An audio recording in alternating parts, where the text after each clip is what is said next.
Unlocking the secret to a flawless look begins with mastering the basics of makeup. It's like learning to walk before you run, or in our case, blending before contouring. This doesn't mean you need to be a seasoned artist or a beauty guru. With a little guidance, anyone can transform into their most glamorous self.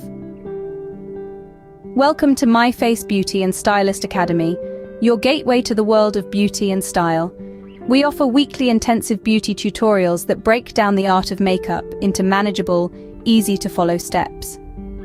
Today, we're going to delve into the unexplored territory of setting powder. Setting powder, while often overlooked, is a game-changer for your makeup routine. It's the magic dust that sets your makeup, prevents it from smudging, and gives you that photo-ready finish. And it's not just about dusting some powder on your face. It's about finding the right shade to match your skin tone and learning how to apply it evenly for a flawless look. Now, are you ready to dive into the world of setting powder? You might be wondering, what exactly is setting powder? Well, let's unravel this mystery together. Setting powder, in its simplest form, is a type of makeup product designed to lock your foundation and concealer in place. It's like the final piece of a puzzle that completes your makeup base, ensuring everything stays put and doesn't slide around. The magic of setting powder lies in its ability to absorb excess oil and reduce shine, making it a true ally for those with an oily or combination skin type. But don't worry if you have dry skin, there are hydrating setting powders out there for you too.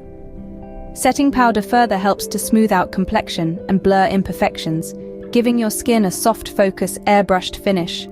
It's like having a real-life beauty filter at your fingertips. And here's another secret. Setting powder isn't just for setting your makeup. It can also be used to mattify lipstick, prime your eyelids, and even add a little extra coverage if needed. It's a versatile product that can truly elevate your makeup game. But why is it so important for a flawless look? Imagine painting a beautiful portrait, pouring hours into getting every detail just right. Now imagine not sealing that painting. Over time, the colors would fade, smudge, or even run. The same principle applies to your makeup. Setting powder is like that sealant for your masterpiece, preserving your work and keeping it fresh throughout the day. Now let's talk texture. Setting powders come in two forms, loose and pressed. Loose powders are perfect for achieving a lightweight, natural finish, while pressed powders offer more coverage and are great for touch-ups on the go. So now that we know what setting powder is, how do we choose the right one? Stay tuned as we delve into that in the next scene. Choosing the right setting powder is key to achieving that perfect, smooth finish. But how do you find the right one for you? Well, it all starts with understanding your skin tone. Think of your skin tone as the surface color of your skin. It can range from very fair to deep, but this is only the beginning. To find your perfect setting powder match, you'll need to dig a little deeper and discover your undertone. Undertones are the colors beneath the surface of your skin, and they influence how certain shades look on you. They are typically categorized as cool, warm, or neutral. Cool undertones have a pink, red, or bluish tint to them, while warm undertones appear peachy, golden, or yellow. Neutral undertones, on the other hand, are a mix of both cool and warm hues.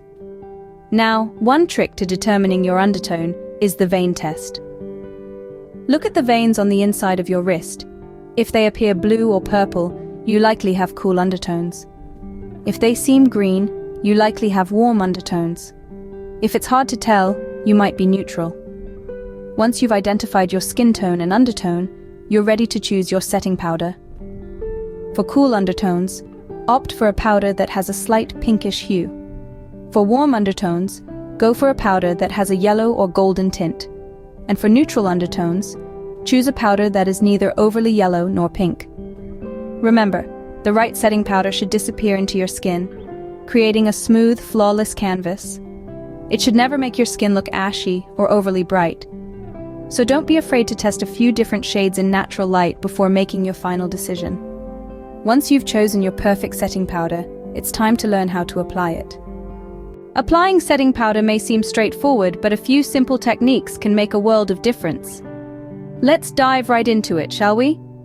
The first step in applying setting powder is to ensure that your face is clean and moisturized.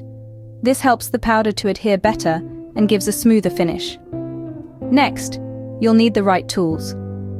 A large, fluffy brush is ideal for applying setting powder. It allows for a light, even distribution of the product, ensuring that your face doesn't end up looking cakey or overly powdered. Now, onto the application. Dip your brush lightly into the setting powder. Remember, less is more in this case. It's easier to build up coverage than to take it away. Tap off any excess powder. You're aiming for a dusting, not a dousing. Start from the center of your face and work your way outwards.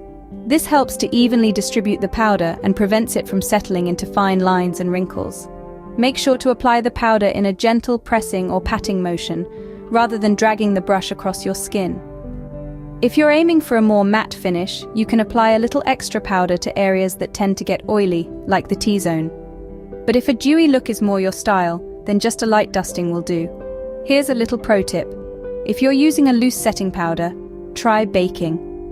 This is a technique where you apply a heavy amount of powder to your under-eye area and let it sit for a few minutes.